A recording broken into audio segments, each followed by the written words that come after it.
प्रणाम स्वामी जी। स्वामी जी, मैंने बहुत से लोगों के प्रवचनों में सुना है कि जो संभोग है वो गलत चीज है। तो क्या सच में संभोग पाप है?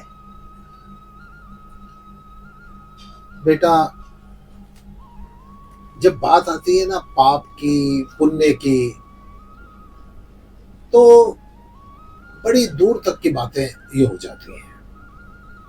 और जैसे कि हर आदमी को एक ही बात सिखाई गई, संभोग पाप है। पिछले काफी टाइम से हमारी एजुकेशन में भी इस बात को लेके बड़ी तेजी से डिस्कशन चल रहा है कि आने वाली जो पीढ़ी है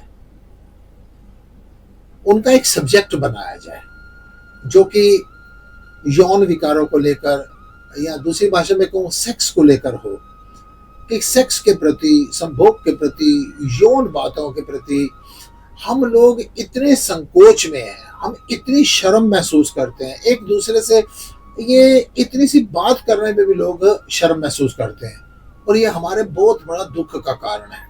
आज जितने भी, टोटल तो नहीं कहूंगा, लेकिन ये बलात्कार की वजह भी यही है।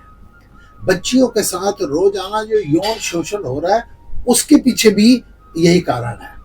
और होता क्या है, अब धीरे धीरे जैसे बच्चों की क्लासों में सिखाया जा रहा है गुड टच बैड टच, कि आपका अंकल, आपका कोई बुजुर्ग, आपका घर का कोई फैमिली मेंबर अगर आपको इस प्रकार से टच कर रहा है तो वो गलत है। और आपके परिवार के कोई बुजुर्ग सदस्य, कोई फैमिली मेंबर, कोई पड़ोसी आपको इस प्रकार से अगर टच कर रहे हैं तो वो आपको स्नेह कर रहे हैं। यहाँ तक तो बात पहुंच चुकी है। ये क्यों जरूरत हो गई है? क्योंकि हमने सेक्स को, संभोग को, सहवास को, यौन चर्चा को इतनी ज्यादा हमने इसके ऊपर गंदगी का पर्दा डाल दिया है ना, कि इन बातों को ऐसे समझा जाता है बहुत गंदी बातें। ये गंदी बातें नहीं है। अगर ये इतनी गंदी बातें हैं तो फिर हमारे माँ बाप ने कितने गंदे कर्म किए हैं। हम लोग पैदा हुए हैं, हमारे जितने ऋषि मुनि पैदा हुए हैं, उनके पेरेंट्स ने कितना गंदा काम किया, संभोग किया है। संभोग गलत नहीं है।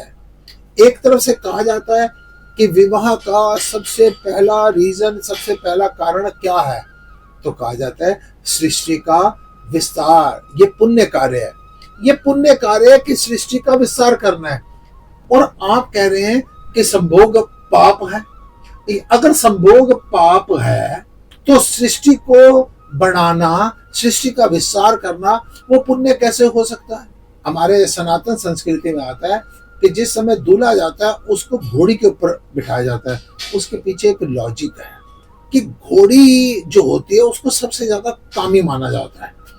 तो उस वर को, उस दूल्हे को घोड़ी पर बिठाने का एक लॉजिक, एक मैसेज, एक संदेश ये है कि तू सिर्फ काम क्रिया करने के लिए, सिर्फ संभोग करने के लिए, सिर्फ सेक्स के लिए तेरी शादी नहीं की जा रही, बल्कि काम को, जैसे घोड़ी को तूने वश करना है बारात में, ठीक ऐसे संसार में सेक्स को वश में करने के लिए, आंगन को साफ रखने के लिए ना एक कोने के अंदर कूड़ेदान रखा जाता है। ठीक ऐसे ही ये जो सेक्स की भावना है, अगर आदमी का दिमाग एक ही जगह पर केंद्रित रहेगा ना, पति और पत्नी तक की लिमिटेशंस रहेंगी ना, एक मान मर्यादा रहेगा ना।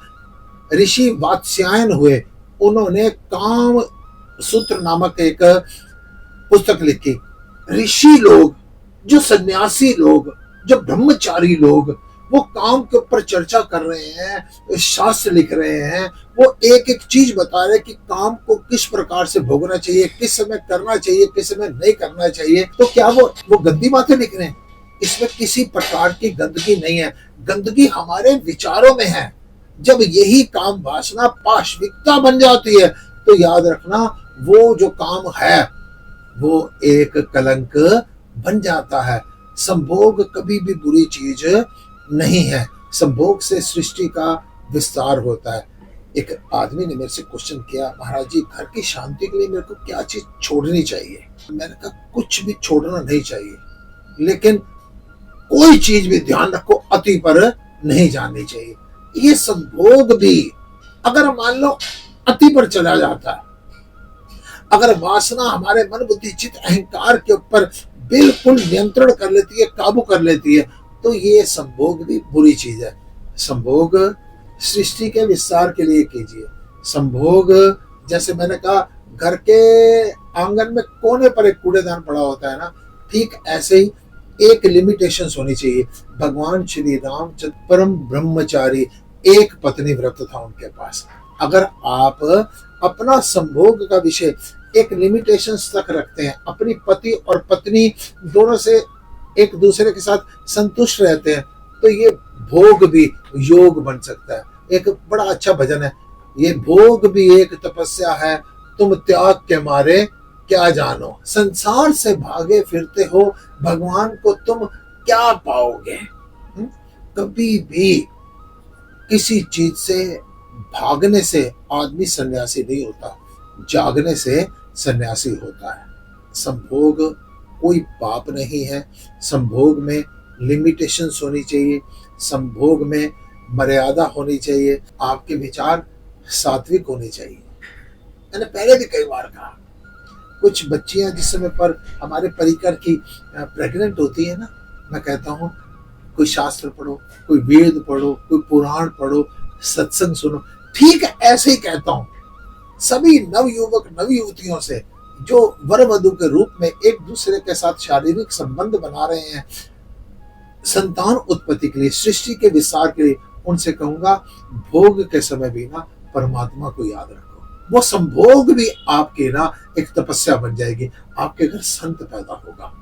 तो ये संभोग केवल अगर वासनाओं में जा रहा है, अगर केवल भोग वृत्ति से दिन रात हमारे बुद्धि पर, तो ये कुछ भी हो, वो पैसा कमाना भी वो आपके नाश का कारण है, वो क्रोध भी आपके नाश का कारण है, अति मोह भी आपके नाश का कारण है, अहंकार भी। सिर्फ संभोग को या काम को ही आप पाप मत को, हर विकार जो आपकी बुद्धि को मन को बिल्कुल अपने वश में कर लेता है, वो आपके नाश का कारण ही बनता है।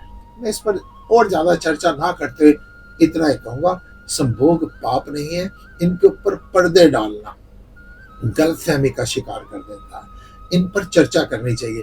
जैसे हम लोग किसी के घर पे जाके मृत्यु पर चर्चा करते हैं ना, तो लोग कहते हैं स्वामी जी कोई और कथा कहानी सुनाओ ना, राधा कृष्ण की सुनाओ ना, राम जी की कहानी सुनाओ ना। तो वो मौत की बात सुनने को कोई तैयार नहीं होता।